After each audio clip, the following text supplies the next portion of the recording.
Capítulo 1. Paulo, apóstolo não da parte de homens, nem por intermédio de homem algum, mas por Jesus Cristo e por Deus Pai, que o ressuscitou dentre os mortos. E todos os irmãos meus companheiros às igrejas da Galácia.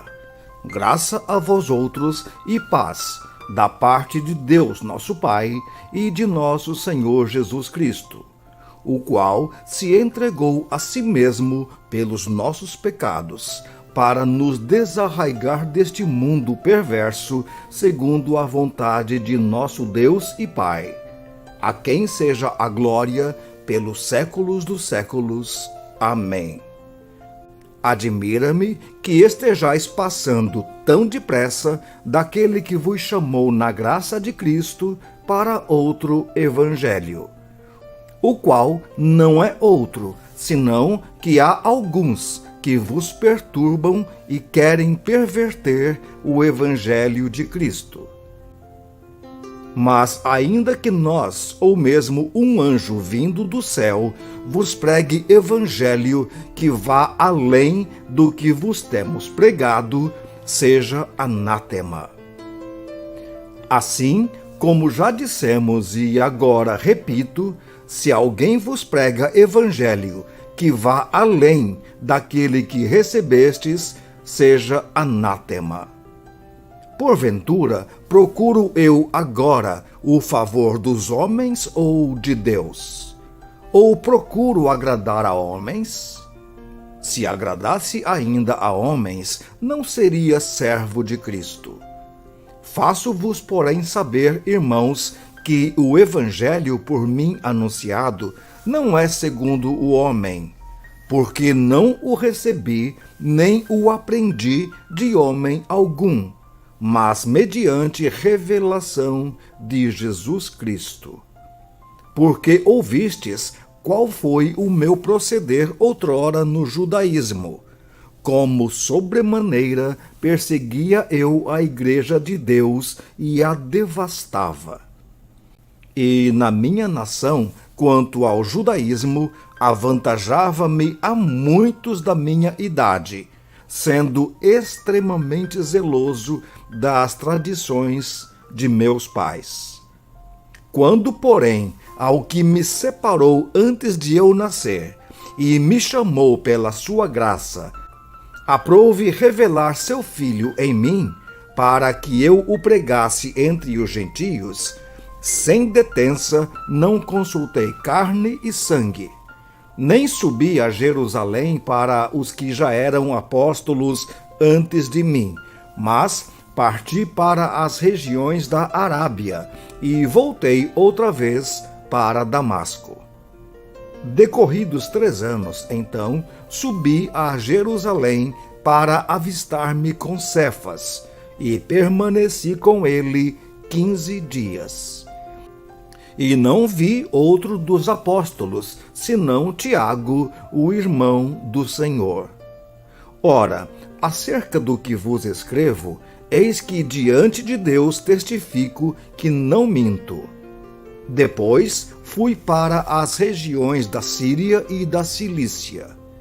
E não era conhecido de vista das igrejas da Judéia que estavam em Cristo.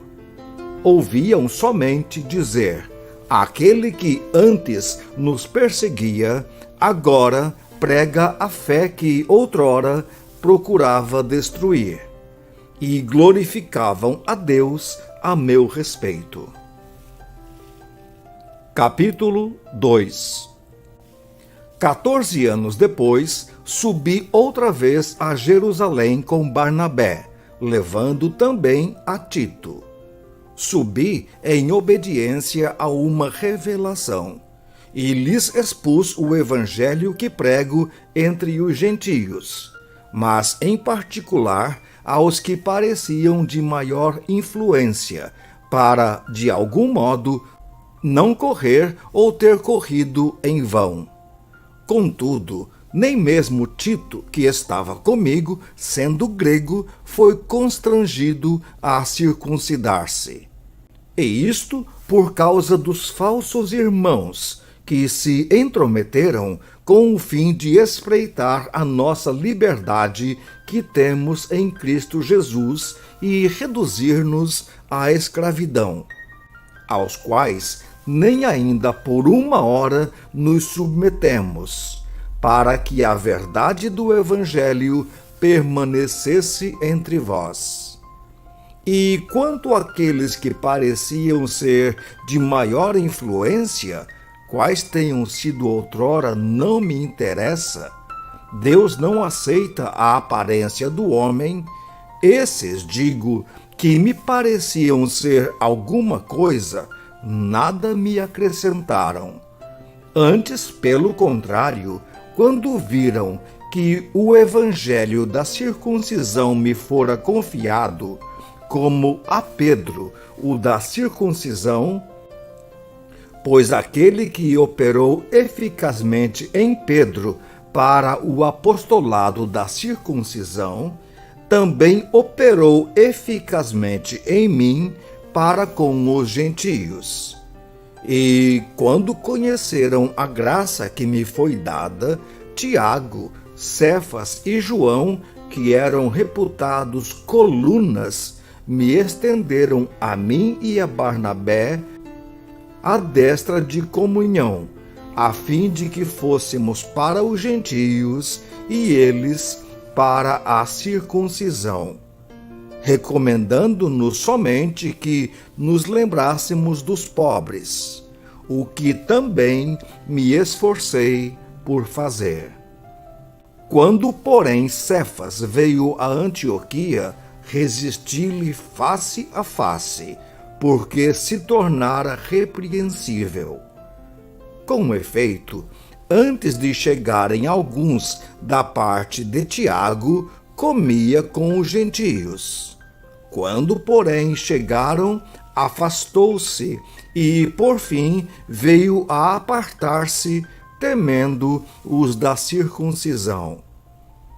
E também os demais judeus dissimularam com ele, a ponto de o próprio Barnabé ter se deixado levar pela dissimulação deles.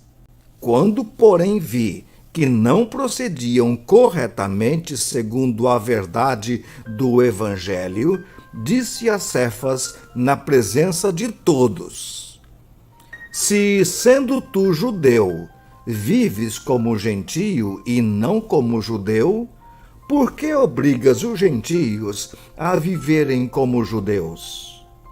Nós, judeus por natureza e não pecadores dentre os gentios, sabendo, contudo, que o homem não é justificado por obras da lei, e sim mediante a fé em Cristo Jesus. Também temos crido em Cristo Jesus para que fôssemos justificados pela fé em Cristo, e não por obras da lei, pois por obras da lei ninguém será justificado. Mas, se procurando ser justificados em Cristo, fomos nós mesmos também achados pecadores, dar-se-á o caso de ser Cristo ministro do pecado? Certo que não. Porque se torno a edificar aquilo que destruí, a mim mesmo me constituo transgressor. Porque eu, mediante a própria lei, morri para a lei, a fim de viver para Deus. Estou crucificado com Cristo. Logo, já não sou eu quem vive, mas Cristo vive em mim.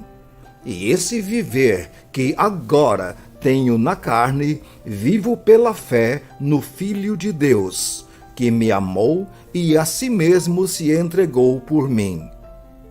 Não anulo a graça de Deus, pois, se a justiça é mediante a fé, segue-se que Cristo morreu em vão. Capítulo 3. Ó Gálatas insensatos! quem vos fascinou a vós outros, ante cujos olhos foi Jesus Cristo exposto como crucificado? Quero saber apenas isto de vós. Recebestes o Espírito pelas obras da lei ou pela pregação da fé? Sois assim insensatos que, tendo começado no Espírito, estejais agora vos aperfeiçoando na carne? Terá sido em vão que tantas coisas sofrestes? Se, na verdade, foram em vão. Aquele, pois, que vos concede o Espírito e que opera milagres entre vós, porventura, o faz pelas obras da lei ou pela pregação da fé? É o caso de Abraão, que creu em Deus e isso lhe foi imputado para a justiça. Sabei, pois, que os da fé é que são filhos de Abraão. Ora, tendo a Escritura previsto que Deus justificaria pela fé os gentios, pré-anunciou o Evangelho a Abraão. Em ti serão abençoados todos os povos. De modo que os da fé são abençoados com o crente Abraão. Todos quantos, pois, são das obras da lei, estão debaixo de maldição. Porque está escrito: maldito todo aquele que não permanece em todas as coisas escritas no livro da lei, para praticá-las. É evidente que, pela lei, ninguém é justificado diante de Deus, porque o justo viverá pela fé. Ora, a lei não procede de fé, mas aquele que observar os seus preceitos, por eles viverá. Cristo nos resgatou da maldição da lei, fazendo-se Ele próprio maldição em nosso lugar. Porque está escrito: maldito todo aquele que for pendurado em madeiro, para que a bênção de Abraão chegasse aos gentios, em Jesus Cristo, a fim de que recebêssemos, pela fé, o Espírito prometido. Irmãos, falo como homem. Ainda que uma aliança seja meramente humana, uma vez ratificada, ninguém a revoga ou lhe acrescenta alguma coisa. Ora, as promessas foram feitas a Abraão e ao seu descendente. Não diz e aos descendentes, como se falando de muitos, porém como de um só, e ao teu descendente, que é Cristo. E digo isto: uma aliança já anteriormente confirmada por Deus, a lei, que veio 430 anos depois, não a pode abrogar, de forma que venha a desfazer a promessa. Porque se a herança provém de lei, já não decorre de promessa, mas foi pela promessa que Deus a concedeu gratuitamente a Abraão. Qual, pois, a razão de ser da lei? Ela foi adicionada por causa das transgressões, até que viesse o descendente a quem se fez a promessa, e foi promulgada por meio de anjos pela mão de um mediador. Ora, o mediador não é de um, mas Deus é um. É porventura a lei contrária às promessas de Deus? De modo nenhum, porque se fosse promulgada uma lei que pudesse dar vida, a justiça, na verdade, seria procedente de lei. Mas a Escritura encerrou tudo sob o pecado, para que, mediante a fé em Jesus Cristo, fosse a promessa concedida aos que creem. Mas antes que viesse a fé, estávamos sob a tutela da lei, e nela encerrados para essa fé que, de futuro, haveria de revelar-se. De maneira que a lei nos serviu de aio para nos conduzir a Cristo, a fim de que fôssemos justificados por fé. Mas, tendo vindo a fé, já não permanecemos subordinados ao aio. Pois todos vós sois filhos de Deus, mediante a fé em Cristo Jesus. Porque todos quantos fostes batizados em Cristo, de Cristo vos revestistes. Dessarte não pode haver judeu nem grego, nem escravo nem liberto, nem homem nem mulher, porque todos vós sois um em Cristo Jesus. E se sois de Cristo, também sois descendentes de Abraão e herdeiros segundo a promessa.